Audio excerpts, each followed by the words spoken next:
चलिए, तो बहुत बढ़िया हैं आज सभी लोग। और आज हम जो है पढ़ने जा रहे हैं अफ्रीका। अफ्रीका अपने आप में दुनिया का दूसरा सबसे बड़ा कॉन्टिनेंट है। पहले नंबर पर कौन सा पढ़ा के आया हूँ अभी मैं आपको? एशिया। और 7वें नंबर पे है आपका ऑस्ट्रेलिया। और दूसरे नंबर पे है आपका अफ्रीका। ठीक है, ये ध्यान रखिएगा। तीसरे, चौथे, पांचवें, छठे, इनका क्रम जो है मैं धीरे धीरे कराता आपको जा रहा हूं।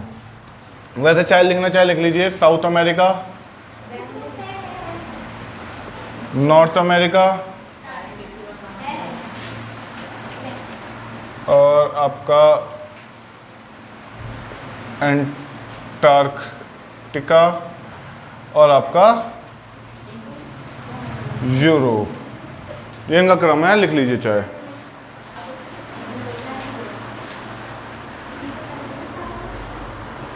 नहीं, रुक जाओ, ये इसमें क्रम में गड़बड़ हो गई। नॉर्थ अमेरिका और फिर साउथ अमेरिका है।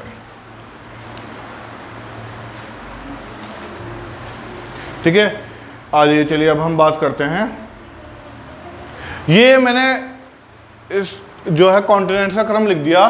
सबसे बड़ा कॉन्टिनेंट आपने एशिया पढ़ा है ना।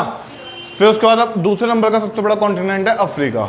उसके बाद तीसरे नंबर पे नॉर्थ अमेरिका, फिर चौथे में साउथ अमेरिका, पांचवें पे एंटार्क्टिका, और छठे पे यूरोप, और सातवां आपका ऑस्ट्रेलिया। ठीक है ना, ये आपका क्रम है,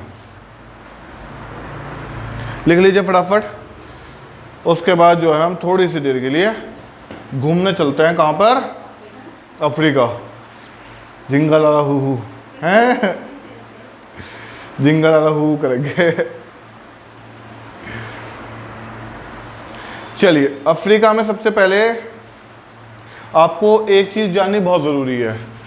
एक लौता ये ऐसा कॉन्टिनेंट है जिस पे आपकी tropic of cancer 23.5 degree north, equator 0 degree, और tropic of Capricorn 23.5 degree south, ये तीनों किस एक कॉन्टिनेंट को काटती हुई जाती हैं? आपकी अफ्रीका। अफ्रीका को काटती हुई जाती है, ध्यान रखिएगा आप लोग। तो अफ्रीका एक लौता ऐसा कॉन्टिनेंट है जिसे ये तीनों रेखाएं काटती हैं। और साथ में मैंने आपको पढ़ाया था 0 डिग्री देशांतर, ध्यान आ रहा है? 0 डिग्री देशांतर, जिसे GMT भी बोलते थे हम, ग्रीनविच मीन टाइम। आ रहा है ध्यान? ध्यान आ रहा है ये वाला? उस टाइम थे आप या नहीं जिस टाइम मैंने आहो, ये दिक्कत देगा ये। चलो आप वीडियो देख लेना, वीडियो उसमें डली हुई है, उसमें देख लेना है ध्यान से। जो प्रॉब्लम होगी पूछ लेना। तो सबसे पहला पॉइंट आपको यही लिखना है कि इसको 4 मुख्य रेखाएं काटती हैं। 3 तो आपकी अक्षांश रेखा है और 1 देशांतर रेखा। तो अक्षांश रेखा कौन सी? कर्क रेखा, भूमध्य रेखा, और आपकी हिंदी में क्या बोलते थे ट्रॉपिक ऑफ कैप्रिकॉर्न को? मकर रेखा। मकर रेखा, मैं नाम भी भूल गया हिंदी में इसका। कर्क रेखा, विषुवत या भूमध्य रेखा,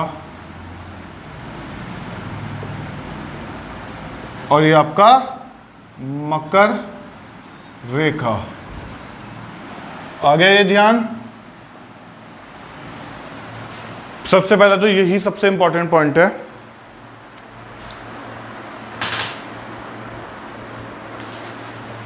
फिर उसके बाद आप 2 कंट्रीज के बारे में समझिए।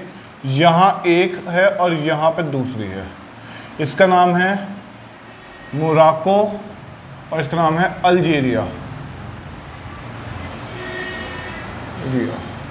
मोरक्को और अल्जीरिया। अभी इन दो में कुछ खासियतें हैं, पहले उनको बताऊंगा, फिर धीरे धीरे नीचे की तरफ उतरूंगा।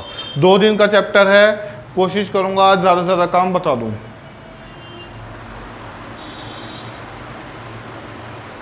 चलो एक और बता दो, टूनीशिया भी बता दो क्योंकि तीनों के लिए है वो। ट्यूनीशिया, ट्यूनीशिया है इस देश का नाम। और ट्यूनीशिया जो देश है ये इन तीनों में सबसे छोटा है। एक तरह से समझ लीजिए अल्जीरिया जो है वो इसको लगभग पूरा कवर करे हुए है, इस तरह से पूरा कवर करे हुए है ना।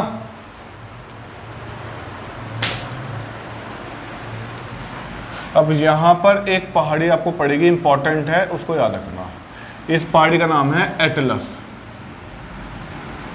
क्या नाम है इस पहाड़ी का? एटलस। ये एटलस रेंज है, इसका नाम ध्यान रखना। सीधा सीधा क्वेश्चन पूछा जाता है, एटलस कौन से कॉन्टिनेंट में पड़ेगा, तो सीधे बताओगे अफ्रीका, ठीक है। और ये लगभग लगभग लगभग लगभग लगभग ये कई बार ये भी पूछ लिया जाता है क्वेश्चन कि निम्नलिखित में से किस देश में एटलस की पहाड़ियाँ नहीं हैं। तो आपको बस 3 देशों का नाम रखना है, मोरक्को, अल्जीरिया और ट्यूनीशिया, ठीक है ना। इन 3 में एटलस की पहाड़ियाँ हैं और इसके अलावा जो चौथा नाम है उसमें नहीं है। इतनी बात क्लियर हो गई। अब थोड़ा सा इसके ऊपर दिख रहा है क्या? लगभग दिख ही रहा है, ये दिख ही रहा है। ये है यूरोप।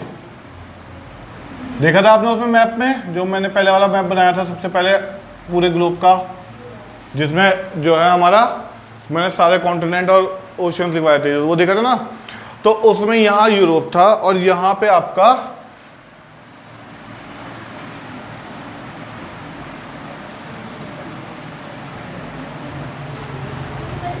एशिया था, एशिया। अभी जो मैंने ये लाइन बनाई ना, इसका ध्यान रखना, इसको भी हटाऊंगा। ये एशिया था। वैसे एशिया मैंने बहुत छोटे में ख़त्म कर दिया, लेकिन आगे तक जुड़ा हुआ है एशिया से, है ना। लेकिन बहुत ऐसी जगह पे प्रायः महाद्वीप पे वो हल्का सा जुड़ता है एशिया यहाँ पे, ठीक है ना।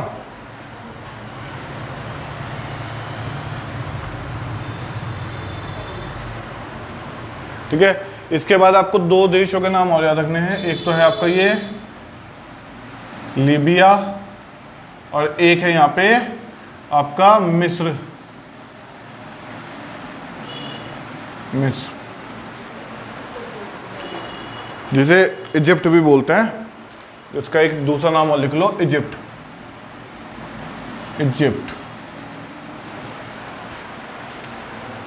पहले ऊपर के 4 देशों को समझेंगे। अच्छा, दुनिया की सबसे लंबी नदी का नाम बताइए। दुनिया की सबसे लंबी नदी का नाम बताइए। Nile river. नाइल रिवर, दुनिया की सबसे लंबी नदी का नाम लिख लीजिए, नाइल। अरे मैंने नहीं बताया होगा तो तब भी, ये वैसे बहुत बेसिक था, लेकिन अभी लिख लीजिए, नाइल रिवर लिखिए पहले, कि दुनिया की सबसे लंबी नदी नाइल नदी है। अभी बताऊंगा, मिस्र से जुड़ी हुई है, इसलिए इसको भी यहाँ पढ़ा रहा हूँ, ठीक है ना। मिस्र से जुड़ी हुई है इसलिए इसे भी यहीं पढ़ा रहा हूँ। लिख लीजिए, दुनिया की सबसे लंबी नदी नाइल नदी है, नाइल रिवर है, ठीक है। दुनिया की सबसे लंबी नदी नाइल रिवर है, जो अफ्रीकन कॉन्टिनेंट में है, ठीक है। इसके कुछ इंपॉर्टेंट पॉइंट जो हैं वो मैं हैंड टू हैंड आपको कराता चल रहा हूँ, ताकि बाद में सिर्फ पॉइंट या उसका झंझट खत्म हो जाए। जो कॉन्सेप्ट हैं वो सामने के सामने ढंग से समझने वाले कॉन्सेप्ट हैं।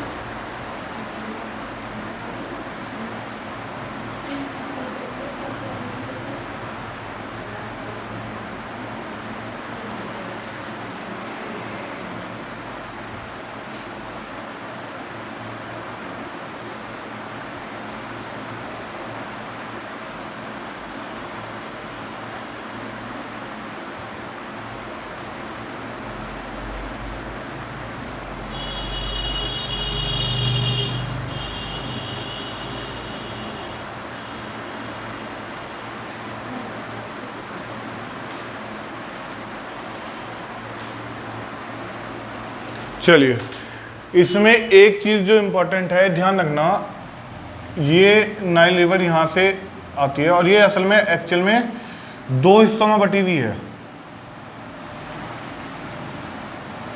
एक तो है आपका विक्टोरिया लेक या विक्टोरिया झील, और एक है आपका टेरा लेक या टेरा झील। और इन दोनों से, यहां से तो आपकी निकलती है ब्लू नाइल,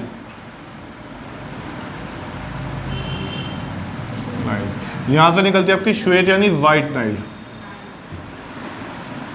रिवर का नाम है। और यह जाके आके क्या बन जाती है आपकी नाइल रिवर, यहां पे मिलती है, ठीक है ना।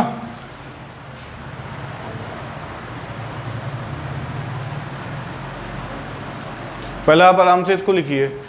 देखिए ये मिस्र में पहुंचती है, वैसे मिस्र के आगे भी जाती है ये यहाँ पे, ठीक है ना, और यहाँ एक खाड़ी में गिरती है। अभी सब उसके बारे में बताऊंगा। इसमें भी बहुत ज़्यादा कुछ नहीं जानना, आपको ये देखना है। एक तो आपसे ये पूछा जाता है क्वेश्चन बहुत ज़्यादा कि विक्टोरिया झील कहाँ स्थित है, अफ्रीका, ठीक है। विक्टोरिया झील से कौन सी नदी का उद्गम होता है, तो अगर ऑप्शन में व्हाइट नाइल है तो व्हाइट नाइल, और अगर नाइल है तो नाइल, ऑप्शन के हिसाब से, है ना भाई। टेरा झील का बहुत कम पूछा जाता है, कभी पूछ लिया तो पूछ लिया, वरना नहीं पूछा जाता। अरे सॉरी, टाना था, मैंने टेरा लिख दिया, टाना, टाना, टाना झील, टेरा तो दूसरी है, टाना झील है, ठीक है ना। तो टाना झील जो है उससे ब्लू नाइल निकल रही है और आपकी विक्टोरिया से व्हाइट नाइल। इतना क्लियर हो गया। अब बड़े ध्यान से आपको इतना समझना होगा कि ये जो विक्टोरिया झील है ये पूछी जाती है कि कौन कौन से देशों में पड़ती है, तो इसके देश याद रखना है। ऑस्ट्रेलिया में विक्टोरिया वो स्टेट है ना, हाँ। विक्टोरिया वहाँ पे डेजर्ट भी है, ठीक है ना, लेकिन उसकी जो रिवर है वो डार्लिंग और मुरमुर है, मुनरे सॉरी, तो उससे बनती है डार्लिंग मुनरे, ध्यान आ रहा है। और डार्लिंग वहाँ पे पहाड़ी का भी एक नाम था।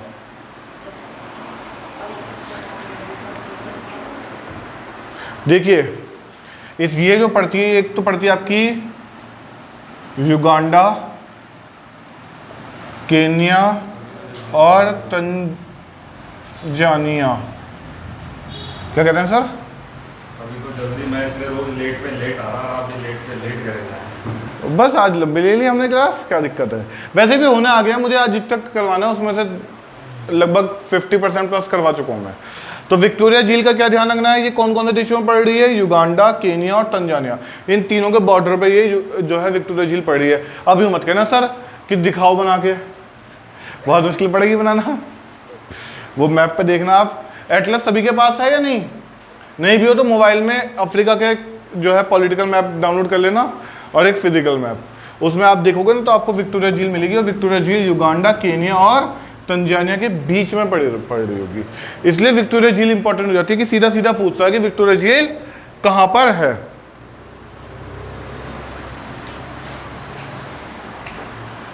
अच्छा यहाँ पे एक मैंने पॉइंट बनाया था, इसके बारे में लिखना भूल गया। ये जो जगह है जहाँ पे आपकी एक्चुअल में टाना झील और जो है विक्टोरिया झील से आने वाली ब्लू नाइल और वाइट नाइल मिलती हैं और नाइल बनाती हैं, उसका नाम है खताना, ठीक है ना। खार्तून, सॉरी खार्तून, खार्तून था, खार्तून। और ये पड़ती है सूडान। कहाँ पड़ती है ये? सूडान। सूडान की कैपिटल है ये खार्तून, सूडान की कैपिटल है ये।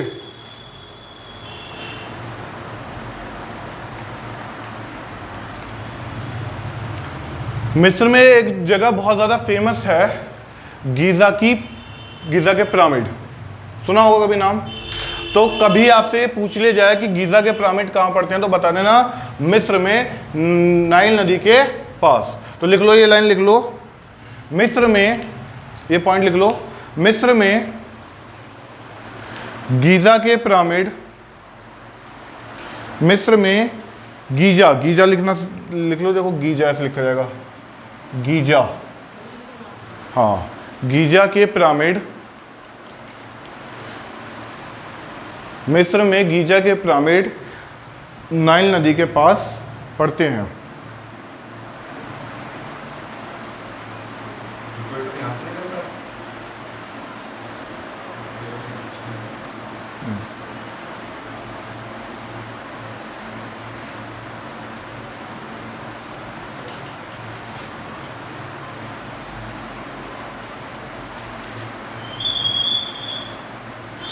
अच्छा, इस पे एक बांध पड़ता है आपका, वैसे तो बाकी कुछ लिखवाने की जरूरत नहीं है, बस बांध लिख लो आप, असवान बांध लिख लो, बस ये असवान बांध लिख लो, बाकी असवान बांध ये पड़ता है यहाँ पे, ठीक है ना। इसके बाद सीधा आप जो है ऊपर चलते हैं भूमध्य सागर की तरफ घूमने फिरने, उसके बाद वापस आएंगे, ठीक है ना।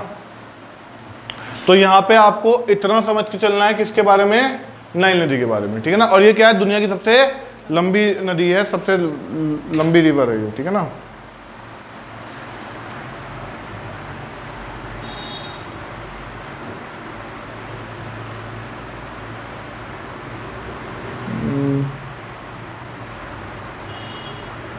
और ये कहाँ गिर रही है, अगर ध्यान से देखो ना तो इधर ये गिर किस पे रही है, कौन सा जगह पे गिर रही है, भूमध्य सागर है ना, सागर। तो ये भूमध्य सागर में गिर रही है, कभी पूछ ले कि ये कहाँ गिरती है, भूमध्य सागर में। निकलती कहाँ है, तो ये खारतून में तो आके इन दोनों नदियों से मिलके बनती है, और दोनों जो हैं विक्टोरिया झील और टाना झील से वाइट लाइन और, अच्छा मैंने वाइट का वाइल लिख रखा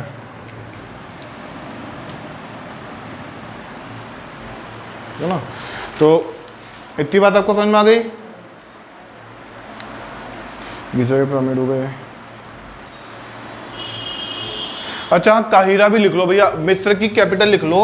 मिस्र यानी आपका इजिप्ट की कैपिटल क्या है,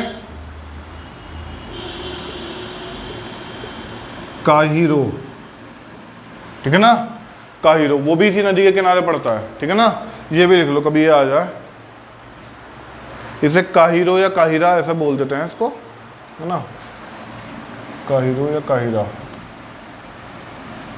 काहिरा, ठीक है ना।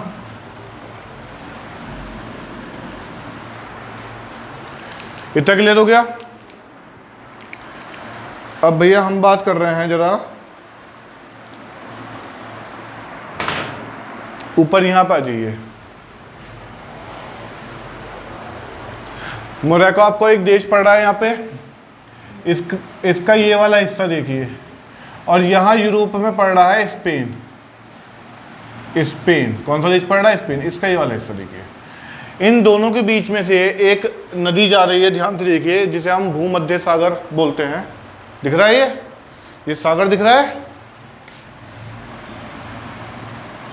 ये भूमध्य सागर दिख रहा है आपको या नहीं, ये भूमध्य सागर जा रहा है। कौन सा सागर है ये, इसे जो है भूमध्य सागर का द्वार भी बोलते हैं इस जगह को, ठीक है ना। ये कौन सा सागर है आपका, भूमध्य सागर, ठीक है। पहले तो ये समझ में आया ये भूमध्य सागर है। अब इस भूमध्य सागर के दोनों तरफ आप देखिए कौन से देश पड़ रहे हैं, ऊपर पड़ रहा है स्पेन, नीचे पड़ रहा है, हाँ यूरोप में स्पेन पड़ता है इधर की तरफ, उसके इधर पुर्तगाल पड़ता है।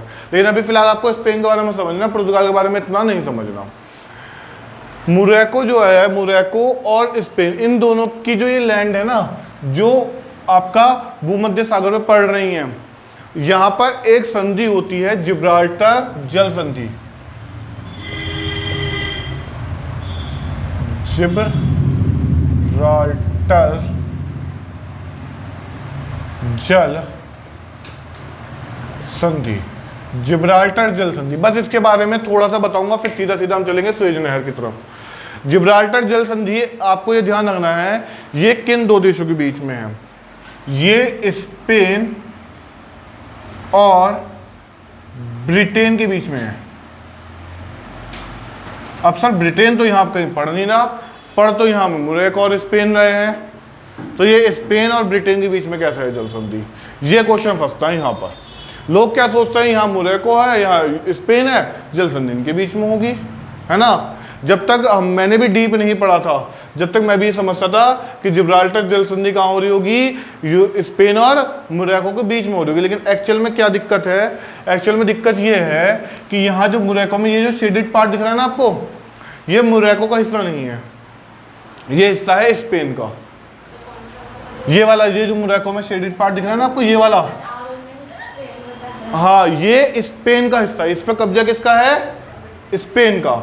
और स्पेन में ये जो शेडेड पार्ट दिख रहा है, जो एक्चुअल में है स्पेन में, लेकिन इस पे कब्जा है ब्रिटेन का, ठीक है। इसलिए ये जो जल संधि हुई, ये किस किसके बीच में हुई, स्पेन और ब्रिटेन के बीच में। ये सीधा सीधा क्वेश्चन आता है बच्चों को, मतलब जहां क्वेश्चन पेपर का लेवल अप करना है ना, वहां सीधा ये पूछा जाएगा कि जिब्राल्टर जल संधि किन दो देशों के बीच में है। तो लोग मोरक्को और स्पेन, जो थोड़ा बहुत ठीक ठाक पढ़ा हुआ होगा मोरक्को स्पेन, जिसने इसमें पढ़ नहीं रखा हो तो जय माता दी करेगा।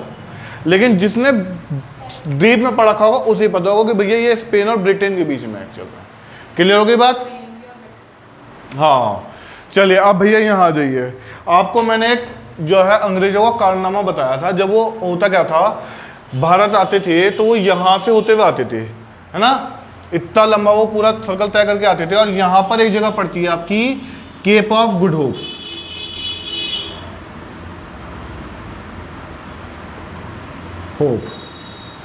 आपका बार्थोलोमेव डियाज जो है वो सबसे पहले इसी तक पहुंचा था, केप ऑफ गुड होप तक। केप ऑफ गुड होप यानी आशा का द्वीप। क्यों कहा गया? क्योंकि यहां से उसे भारत आने की आशा तो दिख गई, लेकिन उसके पास संसाधनों की कमी होने के कारण, मैन पावर और जो है फूड की कमी होने के कारण उसे यहाँ से वापस जाना पड़ गया, ठीक है। उसके बाद आते हैं आपके वास्को डी गामा, जो भारत पहुंचने में सफल हुए थे। वो भी जब कभी हिस्ट्री पढ़ाएंगे उसमें बताएंगे किसकी वजह से सफल हुए थे, वरना वो भी लौटने वाले थे। उनकी किस्मत अच्छी थी, ठीक है ना, जो उन्हें हम एक भैया मिल गए हमारे गुजरात के, तो वो लिया है उन्हें। चलिए खैर आगे बात करते हैं। तो इसे केप ऑफ गुड होप क्यों कहा जाता है? क्योंकि यहाँ से भारत आने का उन्हें रास्ता दिख रहा था, तो इसे केप ऑफ गुड होप कहा जाता है। अच्छा, केप ऑफ गुड होप, है ना। अफ्रीका का एक पॉइंट और लिख लो जो स्टार्टिंग में लिखने से रह गया, इसे आशा का द्वीप कहते हैं। आशा का द्वीप क्यों कहा गया? और एक उसके बाद एक और पॉइंट लिखना, इसे निराशा का द्वीप भी कहते हैं। इसे आशा का द्वीप भी कहते हैं और इसे निराशा का द्वीप भी कहते हैं। अब समझेंगे कैसे, कैसे ये आशा का द्वीप है और कैसे ये निराशा का द्वीप है। भाई इस पूरे अफ्रीका को जो मैं आपको पढ़ाऊंगा ना, तो उसमें इतने ज़्यादा खनिज पदार्थ हैं, इतने ज़्यादा इसके अंदर डायमंड्स, गोल्ड और अलग अलग तरह के पेट्रोलियम वगैरह के बहुत सारे इसमें खनिज हैं। मतलब दुनिया में बहुत सारे खनिज पदार्थ यहाँ मौजूद हैं। तो इसलिए ये क्या हुआ, लेकिन उन खनिज पदार्थों को ये सही तरीके से यूज़ नहीं कर पा रहे, उसे निकाल नहीं पा रहे ढंग से, ठीक है। और उसका अपने देश, अपने कॉन्टिनेंट के विकास में रोल नहीं ले पा रहे, इसलिए क्या हुआ, निराशा बन गई। तो इसलिए निराशा का द्वीप हो गया। लेकिन जब पूरे विश्व में, क्योंकि अभी तो धड़ाधड़ विश्व अपने खदानों को खोद कर निकाल रहा है, एक टाइम के बाद उसकी खदानें खाली होंगी नहीं होंगी। तो जब दुनिया में बाकी सबकी खदानें खाली होंगे, तब किसकी खदानें होंगी, किसके पास होंगी खदान? अफ्रीका के पास बची हुई होंगी।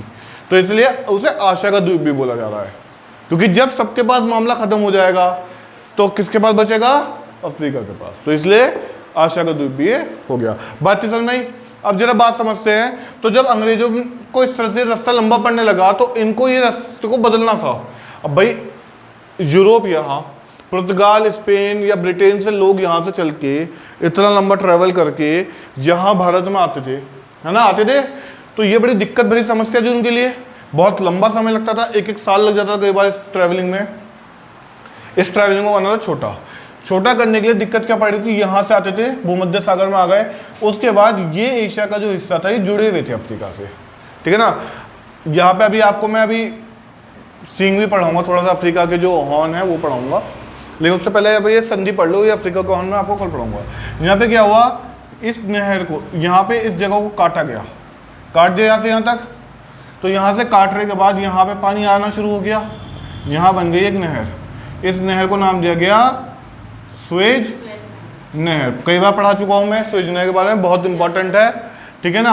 और ये लगभग आपका 1859 में बननी शुरू हुई थी और 1850 1869 में, यानी 10 साल में बन के तैयार हो गई थी और लोगों के लिए खुल गई थी। अगर मुझे सही से ध्यान है तो शायद 14 नवंबर के दिन ही खुली थी ये। जवाहरलाल नेहरू को बर्थडे था इसलिए नहीं खुली थी, बस इसका डेट थी 14 नवंबर। सुएज नहर वो वाली है ना जिसमें वो बोट क्रॉस करवाते हैं, वही वाली है नहीं? हाँ, ये आर्टिफिशियल थी, ये बनाई। हाँ, ये बनाई गई थी ये, वरना क्या थी, दोनों जगह जुड़ी हुई थी, ठीक है ना। यहाँ पे लैंड जुड़े हुए थे, उसे तोड़ के सुएज नहर का निर्माण किया गया था। रास्ता इजी करती है। अब ऊपर बनाई जा रही है इसको। फिलहाल अभी वो ना पड़ा है हमने बल्कों को। चलिए, अच्छा यहाँ पे एक आपका सागर पड़ रहा है, सागर का नाम बताना भूल गया। चलो मैंने लाल पेन से बनाया, बड़ी अच्छी बात हो गई। कौन सा सागर हो गया ये? लाल सागर हो गया। लाल पेन से ही बनाया था मैंने, लाल सागर याद रहेगा। तो ये लाल सागर पे आपकी सुएज नहर पड़ रही है। अच्छा, सुएज नहर गिरती कहाँ है? आदम की खाड़ी में। सुएज नहर कहाँ गिरती है? आदम की खाड़ी में। ये जो जगह पड़ती है जहाँ पे गिरती है, ये जगह कौन सी है? आदम की खाड़ी। बस इतना पढ़ लो सुएज नहर में। वैसे पढ़ने को बहुत कुछ है। 164 किलोमीटर की शायद इसकी लंबाई है।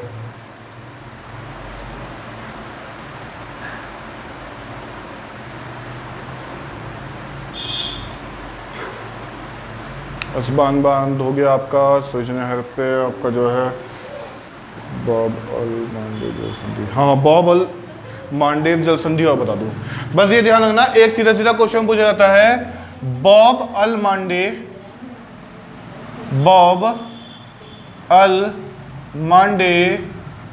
जल संधि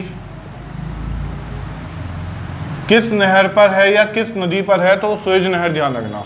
यहाँ पे कौन सी जल संधि है? बॉब मांडे जल संधि। जिब्राल्टर जल संधि कहाँ पर है? भूमध्य सागर पे। और बॉब अल मांडे जल संधि कहाँ पर है? सुएज नहर पर। बस इतना कर लो आज, ठीक है। इसके आगे का अफ्रीका पढ़ेंगे हम कल।